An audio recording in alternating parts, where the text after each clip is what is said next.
La Bartoccini forte infissi Perugia conquista il primo set e si illude nel terzo, ma poi sul più bello si ferma e fa rimontare il Bisonte Firenze che passa 1-3 al Pala Barton. Il primo allungo è di Perugia con Angeloni che regala il vantaggio dell'11-8 alla squadra di casa. Gli errori di Nwacalora e Fechi danno il 16-12 alla Bartoccini forte infissi che allunga 18-13 con Menghi e Raschi, costringendo Caprara a chiamare il timeout.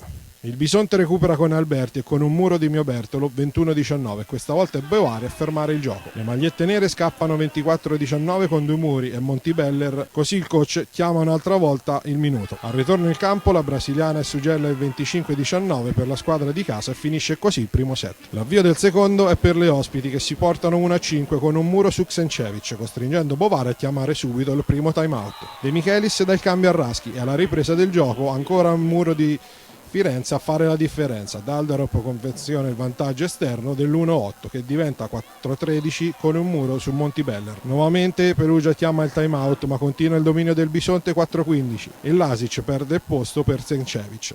Le ospiti controllano agevolmente e trovano l'8-19 con Alberti. La Bartoccini forte infissi a un sussulto con Lasic.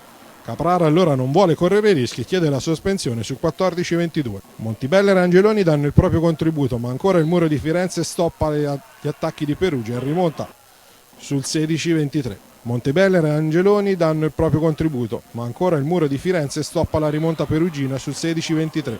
Poi Alberti chiude la frazione 19-25. Nel terzo set è Perugia a dettare il ritmo. Raschi e Lasic combinano per il 4-1. Caprara ferma subito il gioco. Alla ripresa delle ostilità Montibeller fa 6-2, il Bisonte commette qualche errore di troppo e Perugia va sul 10-7 con Struniak e sul 13-10 ancora con la brasiliana. Le ragazze di Bovari non mollano la presa e trovano il 17-12 con il muro. Il coach ospite allora ferma nuovamente il gioco. La pausa non ferma però Montibeller che firma il 18-12 dopo una difesa d'applausi di Cecchetto. Il Bisonte recupera e sul 18-15 a fermare il gioco è Bovari. La scelta paga e Montibeller mette a terra il punto del 20-17. Poi Firenze ha un sussulto e Fochi riduce il divario 20-19. Perugia chiede timeout e dopo la pausa Montibeller manda fuori l'attacco, dando il pareggio alle ospiti a quota 20. Il set si gioca punto a punto, ma Firenze è più fredda e chiude 23-25 sempre con Fechi. Il quarto set vede il rientro in campo di Ksencevic e l'equilibrio iniziale spezzato da Nwacalora che firma il 7-10 per le ospiti che diventa 8-11 dopo un muro sulla schiacciatrice serba. Dalderup e un'infrazione a rete regalano il 9-14 al Bisonte e obbligano Bovari a chiamare timeout. E il Bisonte prende il largo sul 13-22. L'errore di Montibeller consegna il 17-25 e la partita alle ospiti.